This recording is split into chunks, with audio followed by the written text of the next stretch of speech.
Dikutip dari CNBC Indonesia, tahun ini pemerintah membuka lowongan untuk calon pegawai negeri sipil (CPNS). Salah satu kelebihan menjadi PNS adalah mendapatkan dana pensiun hingga hari tua. Nah, pemerintah saat ini tengah merancang untuk membuat skema dana pensiun PNS menjadi skema fully funded. Lewat skema fully funded ini, diperkirakan pensiunan PNS bisa mengantongi uang hingga 1 miliar rupiah. Hal tersebut langsung disampaikan oleh Menteri Aparatur Negara dan Reformasi Birokrasi, PAN-RB, Cahyokumolo beberapa waktu lalu. Terkait pemberian jaminan pensiun, pemerintah akan melakukan reformasi sistem pensiun berdasarkan iuran pasti, kata Cahyo beberapa waktu lalu. Sayangnya, skema ini belum bisa terrealisasi karena pandemi COVID-19 yang melanda sejak tahun lalu. Pemerintah fokus melakukan refocusing anggaran untuk kesehatan dan bantuan sosial, Bansos. Sebenarnya pada awal Januari tahun 2020 sudah ada inisiatif mengadakan rapat di Kemenkeu, yang undang Pak Mendagri dan kami juga untuk bahas detail, katanya.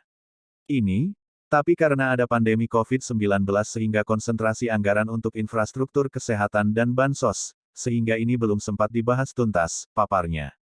Perubahan skema pensiunan ini dilakukan sebagai salah satu langkah untuk memberikan uang pensiunan yang lebih besar kepada PNS saat habis masa kerjanya. Selain itu, skema terbaru ini juga akan mengurangi beban APBN. Saat ini, APBN harus mengeluarkan anggaran sekitar 120 triliun rupiah setiap tahunnya untuk pembayaran pensiunan. Pembayaran pensiunan ini setidaknya diberikan kepada pensiunan PNS, TNI, Polri yang jumlahnya sekitar ke-3,1 juta orang. Kepala Badan Kepegawaian Negara (BKN), Bima Haria menyebut bahwa pembahasan skema pensiun fully funded masih bergulir di Kementerian Keuangan. Namun, akan segera selesai agar bisa diterapkan dalam waktu dekat. Berbicara saat penandatanganan komitmen pembangunan mal pelayanan publik, seperti dikutip CNBC Indonesia, Cahyo awalnya mengaku berbicara dengan PT Taspen Persero apakah mungkin pensiunan PNS mendapatkan tunjangan hingga 1 miliar rupiah. Kami dengan Taspen juga sudah diskusi bagaimana pensiunan ASN itu nanti dapat tunjangan Taspennya bisa enggak mencapai 1 miliar rupiah, kata Cahyo. Berdasarkan perbincangan tersebut, Cahyo mengatakan kemungkinan bagi pensiunan PNS mendapatkan tunjangan pensiun hingga 1 miliar rupiah terbuka cukup lebar. Setelah dihitung-hitung bisa, katanya. PT Taspen Persero sendiri telah menyediakan smart card untuk pensiunan pegawai negeri sipil, PNS agar ke depan tidak perlu antre lagi ketika melakukan pengambilan uang tunai. Ini sangat bermanfaat, apalagi ketika menghadapi situasi pandemi COVID-19.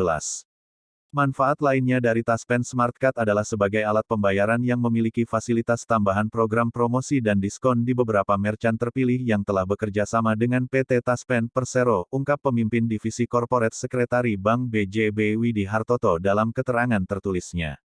Taspen melakukan kerja sama serentak dengan seluruh bank pemerintah yang telah ditunjuk untuk bekerja sama, salah satunya PT Bank Pembangunan Daerah Jawa Barat dan Banten Terbuka, Bank BJB, BJBR.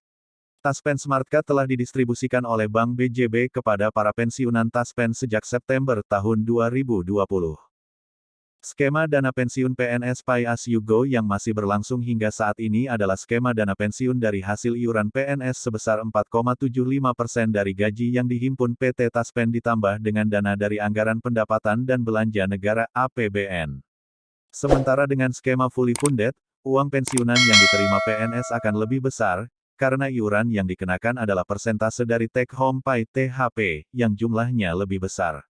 Dengan demikian, besaran dana pensiun yang diterima nantinya akan lebih besar dari skema saat ini. Skema fully funded selain diambil dari persentase THP, pembayarannya juga akan dibayarkan patungan antara PNS dan pemerintah sebagai pemberi kerja. Kedepan sistem ini diubah fully funded, PNS akan bayar iuran sebesar persentase dari THP, bukan gaji, sehingga uang pensiun akan mendapatkan besaran yang lebih baik dari sistem Pay As You Go, kata Bima. Skema dapen PNS saat ini, kata Bima, membuat pembayaran iuran PNS sangat kecil karena dari gaji pokok.